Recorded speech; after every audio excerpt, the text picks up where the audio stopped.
European देशों को देख रहा है। यूरोपियन देश जब यूनिटी की बात आती है और ख़ास तौर से जिस प्रकार से जो पहलगाम में हमला किया गया आतंकवादियों में, उसको लेकर चीन पक्ष ले ही नहीं पाएगा किसी भी तरीके से। तो मैं मानता हूं कि टर्की के अलावा कोई देश ऐसा नहीं है। जो अमेरिका का मैंने आपको उदाहरण दिया, उसने सरेंडर कर दिया है। यूरोप के देश साथ नहीं है, फ्रांस खुलकर हमारे साथ में है। ब्रिटेन कहता है मैं न्यूट्रल हूँ। ठीक है, आपको न्यूट्रल लेना कोई दिक्कत नहीं, लेकिन फ्रांस, रशिया, अमेरिका ये आपके साथ खड़े हैं, चीन खुलकर सामने नहीं है। तो ऐसी स्थिति में सबसे ज़्यादा वीक कंडीशंस है, पीओके वापस लिया जाना चाहिए। और डिप्लोमेटिक विन मैं तो ये मानूंगा कि हाँ, वाकई में हमने पीओके जो था उसको वापस लिया, उसको और मुझे लगता है कि पूरा देश इसका इंतजार कर रहा है। हर चुनाव में इसका जिक्र होता है, जब भी पक्ष विपक्ष में बहस होती है तो पीओके की चर्चा हो जाती है, और मुझे लगता है कि इससे अच्छा समय नहीं है। सुमित पीर मेरे साथ मौजूद हैं, मैं उनके पास चलूंगा। सुमित साहब, अमूमन युद्ध अच्छा नहीं होता, किसी भी देश के लिए युद्ध अच्छा नहीं होता है, लेकिन पाकिस्तान जैसे देशों का इलाज अब युद्ध ही है। क्योंकि आपने भी देखा होगा, हमारे विदेश मंत्रालय की तरफ से भी प्रेस कॉन्फ्रेंस में कहा 3 दशक हो चुके हैं, 3 दशक से लगातार भारत आतंकवाद का दंश झेलता है, पाकिस्तान आतंकवाद करता है और कह देता है कि हमने किया ही नहीं है, न कर जाता है। आज हमने जब मिसाइल हमले किए तो उन्हीं की जमीन से आतंकवाद के जिंदा सबूत आ गए, और भारत की सरकार और तमाम राजदूत जो तमाम देशों में हैं वो उन तस्वीरों को बता रहे हैं कि देखिए ये आतंकवादी, और ये आतंकवादियों के साथ पाकिस्तान की सेना, और उन आतंकवादियों के ताबूत में पाकिस्तान का लिपटा हुआ झंडा। अब इससे बड़ा सबूत क्या होता है? और जब इससे बड़ा सबूत है तो फिर युद्ध के जरिए सबक पाकिस्तान को सिखाया जाए। नुकसान होगा और कोशिश की जाए कि नुकसान हो तो कम हो, बेहद कम हो, ना के बराबर भारत का। सबसे पहले तो मनोज भाई एक बात मैं आपको बताऊं, पाकिस्तान की जो सेना है इसका मोटिव आपको पता क्या मोटिव? ईमान, तकवा, जिहाद फिज़िबिल्लाह। इसका मतलब होता we believe in the Allah and will do jihad in the name of Allah. ये कि लश्कर तैयबा, जैश ए मोहम्मद का मैं मोटिव नहीं बता रहा हूं, हमारा नाम नमक निशान, इनका ईमान, तकवा, जिहाद फिज़िबिल्लाह।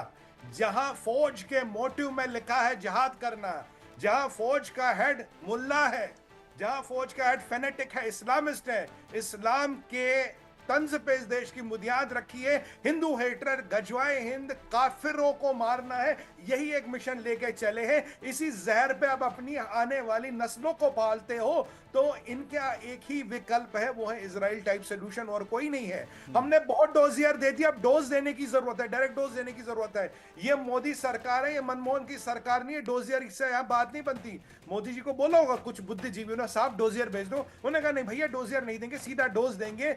जब तक आप कॉन्सेप्ट ऑफ जिहाद को अनसस्टेनेबल नहीं करेंगे तब तक जिहाद होता रहेगा, क्योंकि ये इस फंडे ने इनके लिए पिछले 1200 साल से डिलीवर किया है। जब आप इसको निरस्त कर देंगे, एक कहावत है only power can ensure peace. अगर आपके पास ताकत है तो आपके पास पीस होगी। कोई आप पे रहम खा के, कोई आप पे दरिया दिली दिखा के आप पे पीस नहीं दिखाएगा। आज हमारी बाजू में ताकत है, पाकिस्तान के अंदर जाके उन्हें ठोकते हैं। क्या कर लिया उन्होंने? आपको मैं बताऊं, जो पहलगाम की हादसा हुआ था भाई, इनके यहाँ वो लगे थे बॉडी कैंप्स।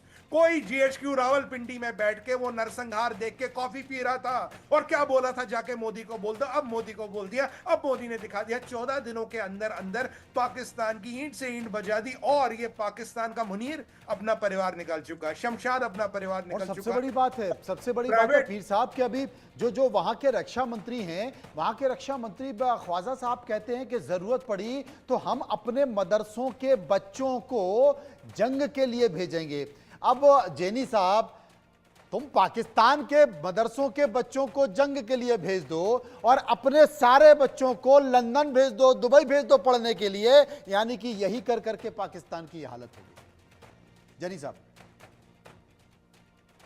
मनोज जी, जो हमने 9 मुकेश साहब, पीसीआर से कहूंगा, जैनी साहब की आवाज में कुछ परेशानी आ रही है, यही सवाल, वो उनकी आवाज एक बार जैनी साहब की आवाज ठीक करें, यही सवाल भारत भूषण जी से।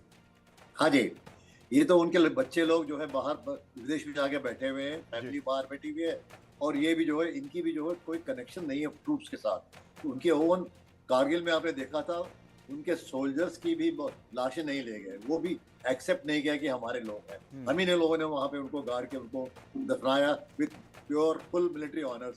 तो वो ऐसा ही देश है, जेनेटिकली डिजीज मैं बोलता हूँ कि पैदाशी उनकी मतलब ऐसी है, तो उससे आप एक्सपेक्ट क्या कर सकते हो? वो कोई प्रोफेशनल बॉडी नहीं है, ना प्रोफेशनल ऑर्गेनाइजेशन नहीं है, उनके पास बस यही है कि बस मारो और लूटो, खत्म करो।